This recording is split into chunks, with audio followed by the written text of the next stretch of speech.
Alô! Mais uma vez, o inusitado pulando a cerca. Fala, Pedrinho! Cobriu de londa é circo, descobriu é pulando a cerca. 1, 2, 3, pulando a cerca com vocês. Isso, Pedrinho. Olha só, hoje é dia 5 de maio de 2017. Pulando a cerca não tem pauta, não tem roteiro, muito menos censura. É como a vida. O apresentador desse programa, que é um pequeno programa, mas faz história, sou eu, Daniel Suturianci, médico. O único apresentador do mundo que já teve o AVC, acidente vascular cerebral, e continua no ar. Pois é. Vamos começar esse programa, mais uma vez, com uma grande homenagem ao trabalhador brasileiro, que há 517 anos vem pulando a cerca. E pular a cerca é difícil. Muita corrupção, muita sacanagem. E por que pular a cerca? Por cima, pelo meio, por baixo. Por que pular a cerca dessa forma? Porque a gente vê o outro lado. E o outro lado tem saúde, justiça, educação. A sacanagem não existe. A corrupção não existe. Então, vamos usar o nosso tempo pulando a cerca. Aliás, pular a cerca pode ser sacanagem ou superação. Vamos aproveitar o tempo da superação, pulando a cerca. Vamos convidar uma mulher especial. Aliás, como todo mundo que vem aqui pulando a cerca, são pessoas especiais. Vamos convidar a professora Helena Godoy. Vem pular a cerca, Helena! Pulou a cerca. Pulou, com calma, sentou. Helena Godoy, professora. Vou apresentar a professora Helena Godoy. Professora Helena Godoy foi minha professora no colégio Pedro II do primeiro ginásio. E minha pergunta para a professora Helena Godoy, a primeira pergunta, fez xixi? Claro, Tá? em casa. Só? Só em casa. Normalmente o pessoal faz xixi antes de começar o programa. Não, nenhuma necessidade especial. Então tá bom. Então, Helena Godoy, qual é a tua idade? Vou fazer no mês que vem 80 anos. 80 anos, poxa. No dia Tá 7 inteiro, de né? junho. Tá inteiro. Olha só, Helena, você nasceu aonde? No Rio. No Rio? Na Casa de Saúde São José, que dizem que fica no Maitá, mas eu prefiro que seja Botafogo. Botafogo. Olha só, Rio que a Helena está falando, é Rio de Janeiro, Brasil. O programa vai para a internet, de repente o cara da China não conhece. Então tem que localizar. Sim.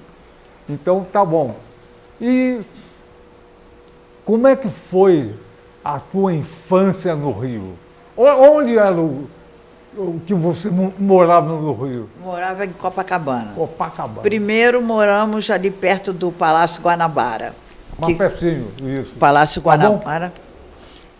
Eu me lembro de pequena ter visto o Getúlio passando, que todo mundo chamava de GG, e eu identificava quando ele passava com o carro e dizia, lá vai GG. Então, era tranquilo o bairro de Laranjeiras ali, e foi uma infância tranquila, sem problemas nenhum. Em Copacabana. Não, isso era ainda perto do Laranjeiras. Palácio Guanabara. Depois é que eu fui para Copacabana, com 5 anos. Fiquei perto da praia, que era um outro mundo. E como é que era a tua infância em Copacabana? Na época, Copacabana não era nada.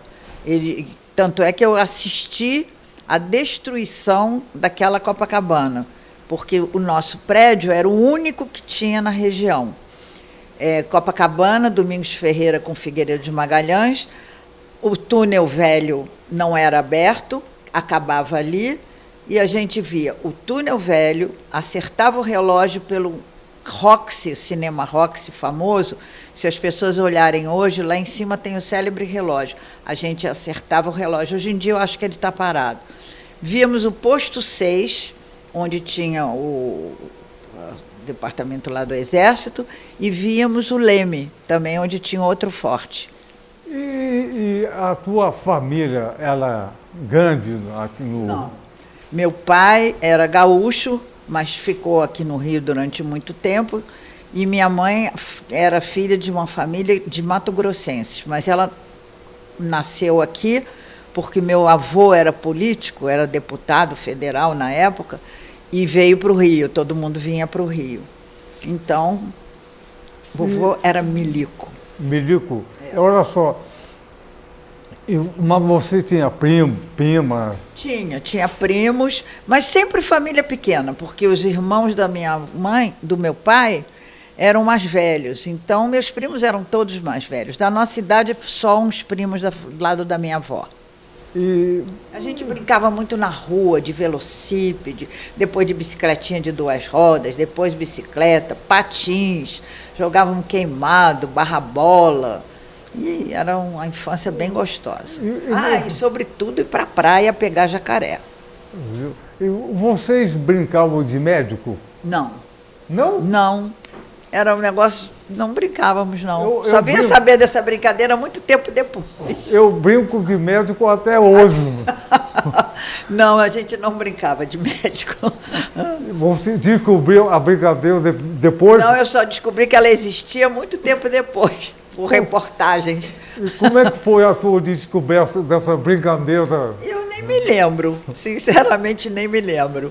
Mas a gente brincava, tinha jogos de ludo, e pega chapéu, adorava. E muita brincadeira de roda, a menina brincava muita brincadeira de roda. E a tua adolescência em Copacabana? A adolescência foi bem mais divertida, porque a gente tinha um bando de amigos. Eu estudei logo no início num colégio de freiras, então a experiência era muito limitada, experiência de vida. E depois eu fui para o colégio misto, aí é que foi bom, porque os horizontes se abriram, as pessoas eram bem interessantes e discutíamos. Para você ter uma ideia, o Leandro Conder era da minha escola, tinha gente muito boa. Que legal, então você... Nara Leão, Roberto Menescal ia para a escola com Nara Leão do lado. Que escola é essa? Qual escola?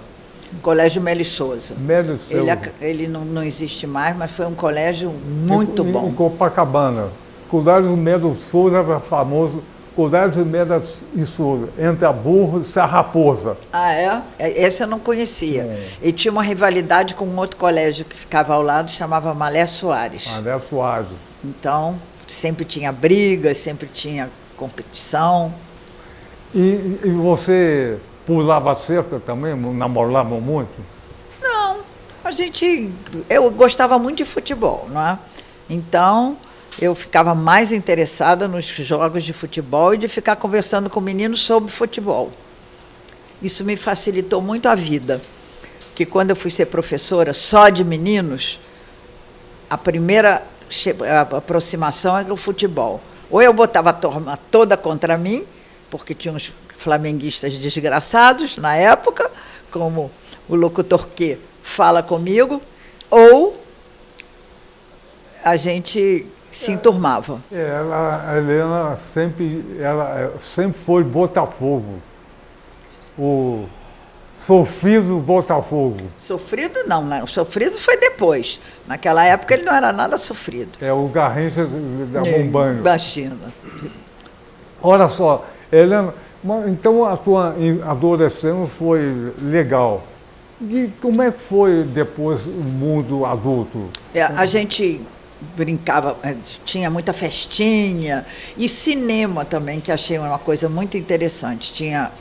Fundaram Cláudio Meli Souza, que já morreu, que é um jornalista, que era muito amigo do Nelson Rodrigues, criou um cineclube.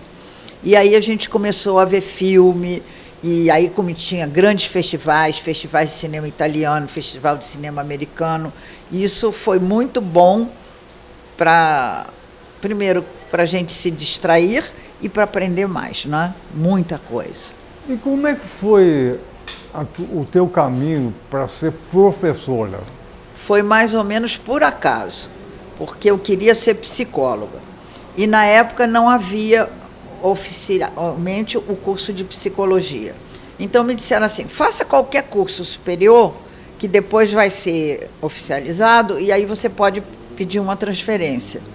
E como eu sempre gostei muito de português, da língua portuguesa e de literatura, eu fui procurar um curso em que eu estudasse mais profundamente latim, grego, tupi. Eu cheguei a ter umas noções de tupi e fui estudar para, vamos dizer, esperar o curso de psicologia. Gostei, fui aluno de um professor que, na época, era diretor-geral do Pedro II, e ele ficou muito amigo, e naquele momento não existia ainda concurso público. E eles nomeavam as pessoas, e os critérios eram amiga do político, fulana não sei o quê, você pode imaginar naquela época. E ele ficava meio irritado com isso. E um dia ele falou assim, sabe de uma coisa, eu vou chamar as meninas. Aí pegou uma vontade nele de derrubar esse tipo de admissão no colégio e chamou uma colega minha e eu para nós irmos para o Pedro II. O nosso estágio tinha sido no Pedro II. Então, ele era muito distraído e um dia me telefonaram do Pedro II perguntando por que eu estava faltando. Eu disse, não estou faltando, já terminei o meu estágio. Não, está faltando sim. Está com quase 30 dias de ausência. Eu disse, como 30 dias de ausência? Está nomeada professora do Pedro II, a senhora e a dona Kira. Aí levei um maior susto, cheguei lá, a primeira coisa que me deram foi um cartão para eu dar aula para o pessoal do segundo ano do curso clássico. E naquela época só tinha velho no Pedro II, aqueles velhinhos vinham todos de terno, bengala. E aí, no corredor, eu fui procurar qual era a minha turma. E aqueles meninos todos alvoroçados, não tinha professora mulher, e, sobretudo, eu era muito nova, eu tinha 22 anos. Foi uma gritaria quando eu botei o pé dentro da sala, que cada sala que eu passava, eles viam que não era deles, eles ficavam desanimados. Mas quando eu fui para a última sala, começou a minha aventura, que durou 47 anos. O governo não pode saber disso, que eu trabalhei durante 47 anos, poderia ter me aposentado com 25 de trabalho, mas eu nunca consegui sair e não saí até hoje, porque ainda estou envolvida, participo de tudo, estou sempre guerreando, estamos sempre lutando para coisas diferentes. A professora Helena, desde aquele tempo, até hoje é nossa amiga. Eu acho que ela tem uma certa predileção pela nossa turma. Eu me lembro que quando eu estava no Pedro II, que tinha que fazer concurso, era difícil, passei. Eu estudava na turma B. Turma A era de manhã feminino, B é masculino à tarde. E a Helena era uma gatinha aquele tempo. Pô, era um sucesso. Tinha realmente o professor de paletó, gravado, a professora de tailleur. A Helena, quando tinha o jogo do Flamengo e Botafogo, ela vinha com a camisa do Botafogo, abria a camisa, aí eu estou na zona. Bom, mas com tudo isso, a professora Helena trouxe uma coisa que foi uma coisa espetacular. Ela não era aquela professora habitual. E começou a falar, vamos fazer poesia, poesia. Um garoto de 13, 14 anos, poesia, fazer, é uma coisa inusitada. A gente sempre pensou, fazer poesia é como coisa de homossexual, sei lá, é uma coisa esquisita, né? Um garoto, pô, mas a gente conseguiu fazer poesia. E, para o nosso sucesso, conseguiu fazer uma boa poesia. A professora Helena sempre valorizou isso. Era uma professora que tinha um espírito totalmente inusitado e novo. Ela chamou a turma para fazer teatro na Lagoa, como é que chama aquilo? O Cavalinho Azul. O Cavalinho Azul da Maria Clara Machado. Exatamente. E o diretor, quem seria? Era aquele... Jorge. Não é o Jorge. É o cara que faz novela da TV. Ah, o Gilberto Braga. Ele é mais velho que a gente. Não, mais novo. Não. Ah, não, era mais velho que vocês. Nós estávamos no primeiro, ele estava no terceiro. Não, segundo, não. Clássico. Estávamos bem lá dentro. Ele queria dirigir o Cavalinho Azul. E a professora Helena articulava tudo isso dentro de uma aula de português, que o resto do curso de português, segundo, terceiro ano, era um saco, um saco. Conjunção, adversativa, nominal, que decorar aquela coisa, vírgula, ponto. E a Helena aboliu tudo isso. E, de outra forma, conseguiu fazer o português, a língua portuguesa, entrosetar um garoto. E hoje, meus colegas de turma, do Pedro II, 50 todo ano um lugar, com a professora Helena também, a minha turma. E tem vários que são jornalistas, que aprenderam português desde aquele tempo com a professora Helena, que sempre incentivou. Quando tem esse jantar anual, a Helena traz a ficha do Pedro II na nossa turma. Olha que coisa, não? Por que essa predileção pela nossa turma? Porque eu acho que vocês se atiraram de cabeça na luta contra a ditadura. Tivemos vítimas, meninos presos, torturados, e eu tive, num momento da minha vida, uma aflição muito grande, porque vocês tinham 13 anos e eu dei Vidas Secas para vocês lerem. E foi assim um estrondo dentro da turma. Houve uns que ficavam revoltados e diziam assim, você não tem o direito de dar um livro desses assim. E esses mesmos meninos que me questionaram dessa maneira foram depois, não eram mais meus alunos, foram se interessando por política, participaram dos movimentos estudantis e eu fiquei meio aflita. Mas depois eu pensei, não, era só dar a linha, não é? No tempo da ditadura militar, foi um pesadelo, realmente, um pesadelo cinza. Mas se não houvesse alguma interferência, uma oposição, a ditadura estava até hoje vigorando. Então, foi uma oposição difícil, com morte, tortura, prisão, e assim foi. E aquela turma tinha esse perfil. Pelo menos uma parte da turma tinha. Mas eu acho que essa parte da turma que tinha esse vigor contra a ditadura militar, uma grande parte foi uma formação que teve com a Helena Godoy. a modernidade, a novidade, o estímulo, o novo, e não é o habitual que a gente aprendia com a família, com a televisão, com a igreja, aquela formalidade.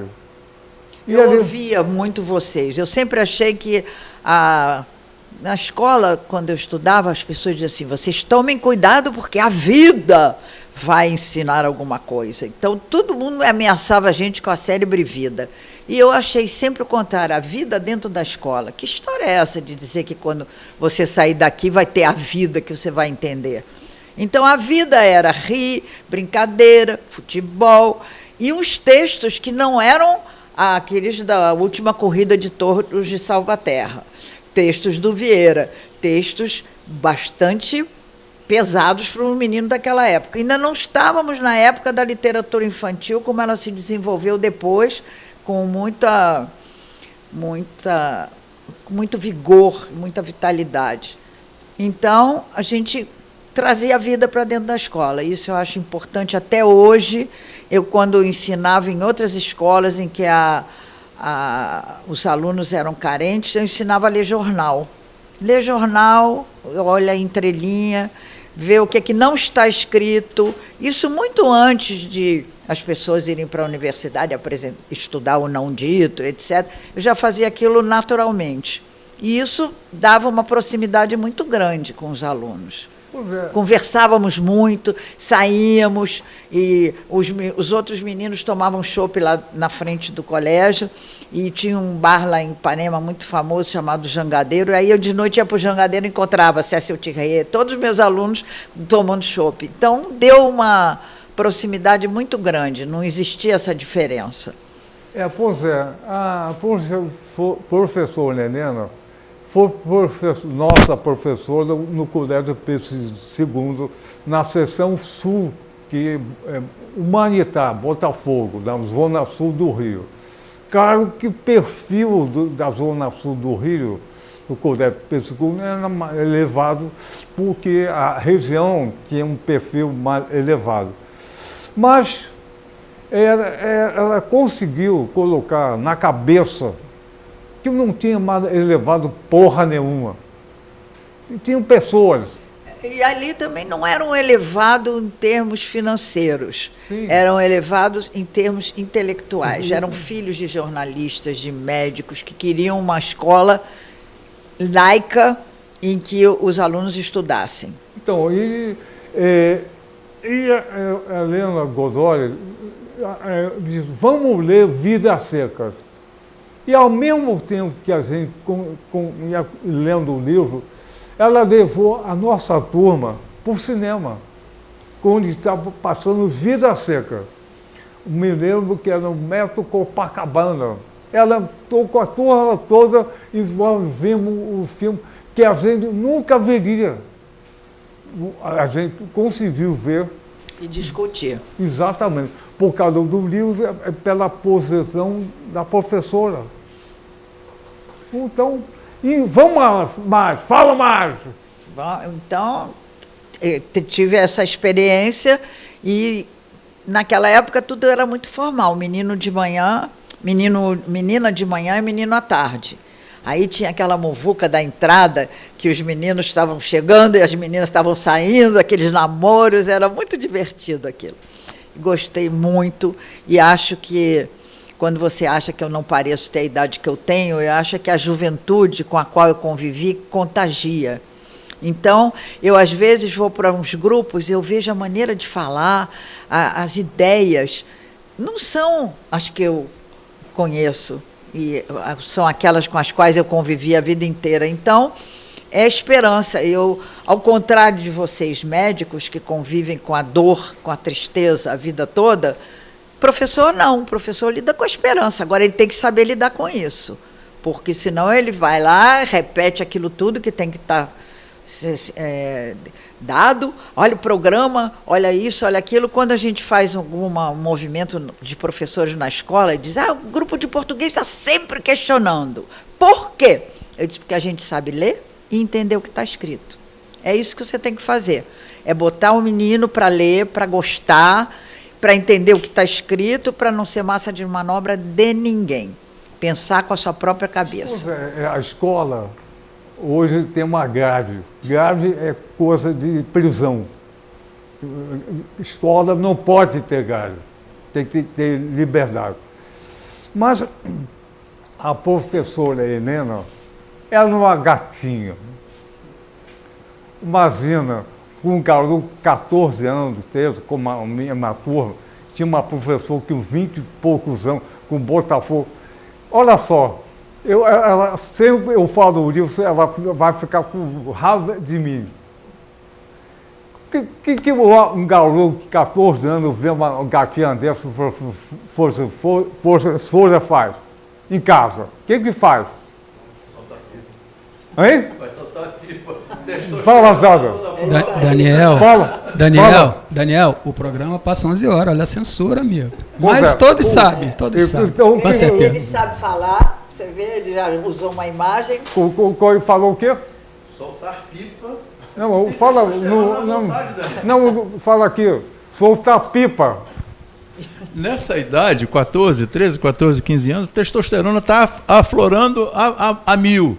E aí vai se desafogar. Hoje, atualmente, nem tanto, porque por conta da sexualidade liberada, a meninada já parte para vias de fato, não fica nos entretantos. Vai para vias de fato, vai para finalmente. Mas naquela ocasião... Era só o entretanto. Isso, era só... O entretanto. Mas hoje não, hoje a coisa está bem à vontade. Mas a professora falou uma coisa interessante há pouco tempo atrás, acerca dessa interação. Quando ela entrou com a turma e tal, uma moça de 20 e poucos anos, uma meninada adolescente com a cabeça a mil, cheio de sonhos, e ela soube trabalhar a esperança dessa moçada. Porque quem trabalha com educação não trabalha o presente pensando no amanhã, colocando na cabeça de cada um, a seu modo, dependendo de como entenda, a razão pela qual ele quer chegar a esse amanhã. E o professor tem que ter essa capacidade. O médico também, de uma outra maneira, mas o professor precisa ter essa liberdade de colocar na cabeça do indivíduo que ele está em formação uma possibilidade de um amanhã diferente do hoje. Olha só, é verdade, o Inácio é um intelectual da Câmara, um grande intelectual, ainda bem. Olha só, ousado a gente fazer uma homenagem à professora. Daniel, vou te falar um negócio. Tem que se ratificar tudo que o nosso amigo falou, né? De fato. Agora, eu estava aqui com meus pensamentos, né, imaginando a professora com essa idade, passeando, que ela falou que foi a Ipanema, cresceu em Copacabana, mas foi Ipanema. Será que o Tom e o Vinícius não a viram e essa história da menina de Ipanema, da moça de Ipanema, não foi para outra pessoa? Não, claro que foi para Helena. Pois é, estou começando a achar. Agora, olha só, tirando esse fato histórico, político, que foi ruim na sua época, né? Olha só, cara, que prazer deveria ser viver no Rio, ela como botafoguense, Manga, Zagallo, Newton Santos, Garrincha, não dava para ser outra coisa, Olha só, eu vou, além de a gente fazer uma homenagem à professora em casa, eu vou voltar ao seguinte, o meu pai também estudou no Pedro II, a Helena tem razão, que os médicos, os jornalistas queriam uma escola de perfil alto para o filho aprender. E tinha um concurso.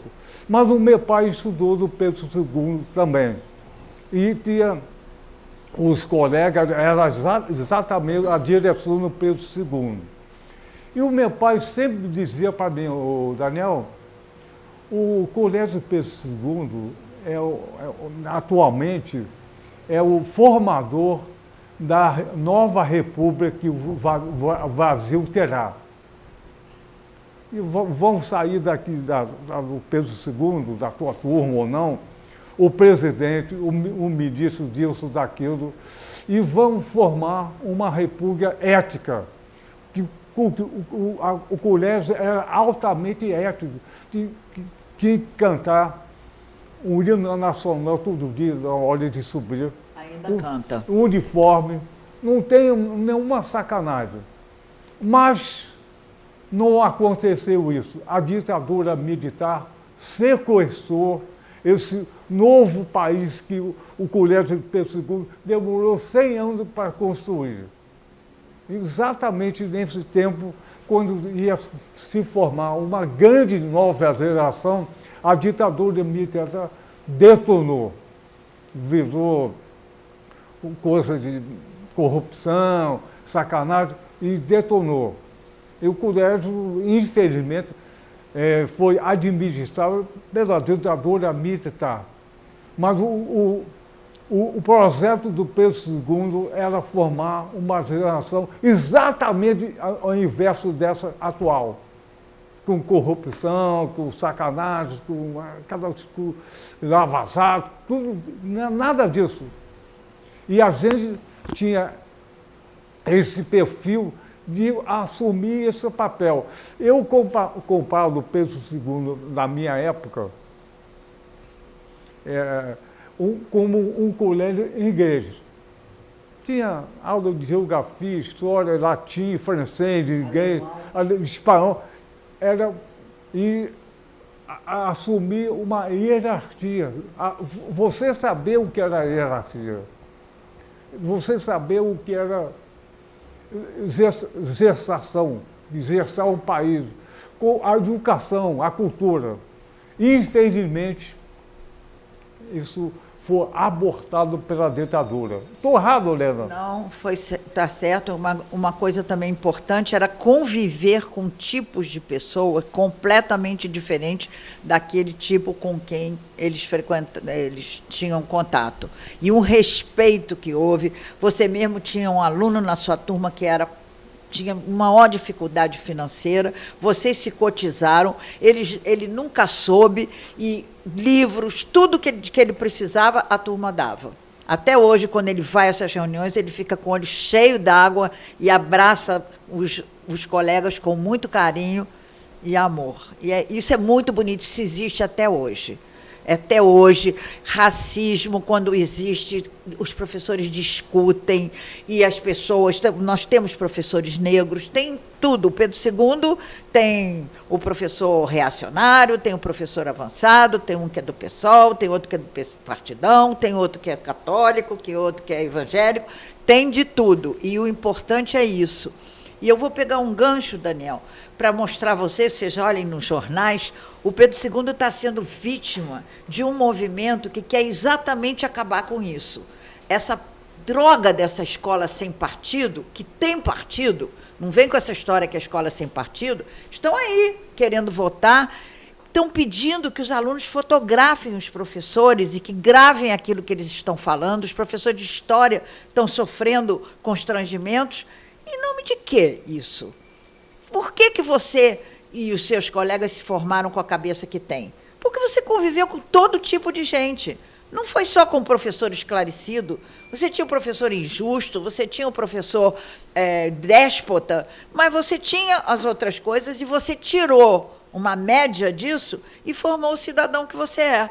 Agora, vamos dizer, não deixar que isso ocorra mais é acabar com a escola. É acabar com a escola. E a gente tem que lutar, vai ser discutido aí, vamos votar contra essa monstruosidade, comandada por Alexandre Frota, por uma porção de eminências. Alexandre Frota, quem é o Alexandre Frota? É um ator pornô. Quem é essa pessoa? Pô, tá até... não tem... Já confessou publicamente que estuprou uma moça. E é esse sujeito que está chocado com o que os professores de história dizem no Pedro II. Agora, ainda tem orgulho, porque quando você ouve alguma manifestação de rua, estão lá os garotos como vocês estavam. Isso é importante. Eu tive uma experiência com a Fernanda Montenegro, na casa do Gilberto Braga, e ela estava muito feliz contando que ela não estava tendo tanta trabalho como atriz naquele momento, porque ela estava dando aulas. Então, ela ia para Amazonas, enchia o teatro, ela dava aulas. E ela virou para mim e disse assim, é tão interessante que no primeiro momento ninguém reage. Aí eu vou num outro momento, eles começam a prestar atenção e de repente começam a perguntar e a participar. Eu brinquei com ela, bati a minha mão na dela e disse, espera aí, agora você está falando da minha área, porque é isso que eu faço a vida inteira. Você dá uma aula, o menino está olhando para um lado, está olhando para o outro, de repente você diz alguma coisa que interessa, ele vem, ele pergunta, é isso, aquilo. Sabe qual é a diferença que existe entre o ator e o professor? Primeiro, o professor não se prepara para isso. O professor, vocês se preparam, como é que fala, como é que vai, etc. E o aplauso de vocês é imediato. Acabou a peça, todo mundo bate palma. Gostou da frase, todo mundo bate palma. O professor não. A palma vem 20, 30 anos. E aí você ouve uma pessoa dizer que aquilo que você disse uma vez naquela aula chamou a atenção. O Flávio, seu colega, chegou para mim e disse assim, você disse uma coisa tão importante para mim na ditadura. Falei, o que eu disse? Você se sentou em cima da mesa e falou assim, onde você leu isso? Eu li num livro. Eu falei, que livro? Leu um livro só? Li num livro só. Você não pode ler num livro só, mas é de uma autoridade. Eu disse, quem é que disse que a gente tem que acreditar na autoridade? Ele disse, Helena, quando você me disse isso, eu passei nunca mais a acreditar nas autoridades. Então, valeu. Acho que vale por um aluno que você toque. Um aluno que sentiu o seu estímulo, isso é muito bom. É uma profissão muito gratificante. Então, a gente sempre teve a maior amizade, a maior respeito à professora Helena. Apesar de eu sempre estar brincando com ela, essa coisa, ela já me conhece pela brincadeira, não é? Claro, por isso que eu gosto de você. Você não é sério no sentido ortodoxo da palavra. Pois é. Antes de terminar o programa, não vou terminar, fala a tua experiência, Zenéia, em relação à tua vida como professora. Olha, eu não sei o que eu seria se eu não fosse professora. Por acaso, eu fui, como eu disse a vocês no início, eu fui esperar um tempo enquanto eu não fazia o curso de psicologia. E eu acho hoje que, para mim, a experiência de sala de aula é melhor do que ser psicólogo.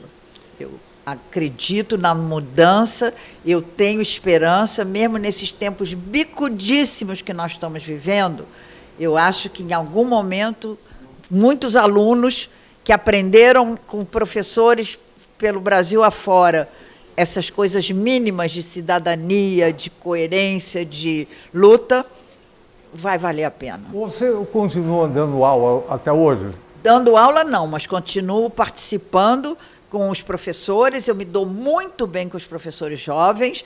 Eles gostam porque eles dizem que eu posso dizer coisas que ninguém vem contra. Aquela história da gente ser mais velho. Então, diz, vem fulano de tal que é ótimo. Ótimo. Na ditadura ele fez isso, isso e aquilo. Então, eu sou aquela voz do além, que diz por onde que vai. E como eu também digo tudo que penso, e ensino as pessoas a dizerem o que pensam, claro que de uma maneira cordial, eu acho que a gente estabelece uma coisa muito boa. Isso me enriquece muito. A Helena, eu aprendi com a Helena desde garoto, homenagem à professora, mas aprendi uma coisa fundamental, o porquê. Por quê? Tem que ser... Quem disse isso? Por quê? Onde que está? Por quê? Se não tiver o porquê, não tem vida. Ainda mais que eu dei aula a vida toda para adolescentes, que é a fase do porquê. Eu brinco com eles, diz assim, a fase... Você gosta de adolescente? Eu disse, adoro. Por quê? Aquele negócio, bom dia. Bom dia por quê? Porque eles questionam tudo. E isso facilita depois, quando você tem filho, quando você tem neto, você já entende melhor as coisas. Mas eu adoro adolescente. Então, Helena, antes de terminar, eu vou fazer uma pequena análise na nossa professora eterna. A Helena colocou o seguinte, ela sempre deu aula para adolescentes. Exatamente por causa disso, a professora Helena sempre foi uma adolescente. adolescente no seu perfil de educação. Se conseguiu ser adolescente a vida toda, passa por o adolescente esse perfil da adolescência. E, ao mesmo tempo, tem uma grande cultura, uma visão clara da política que estamos vivendo. Então, professor Helena, apesar de ser Botafogo e o Flamengo está torcendo sempre contra, o adolescente é o começo do mundo e o final do mundo. E é a descoberta. Exatamente. Essa emoção da descoberta é o segredo dessa trajetória. Assim que começa a adolescente, se com o tempo a gente virar velho, perdeu um tempo. Tem que ser adolescente, igual a nossa professora Helena. Então, vamos terminar o programa cantando. Cantando o quê? O quê? 1, 2, 3, pulando a cerca com vocês. Não. Qual o ritmo que você quer dar? 1, 2, 3. Vamos lá. 1, 2, 3, pulando a cerca com vocês. Mais uma vez, valeu! Uhul!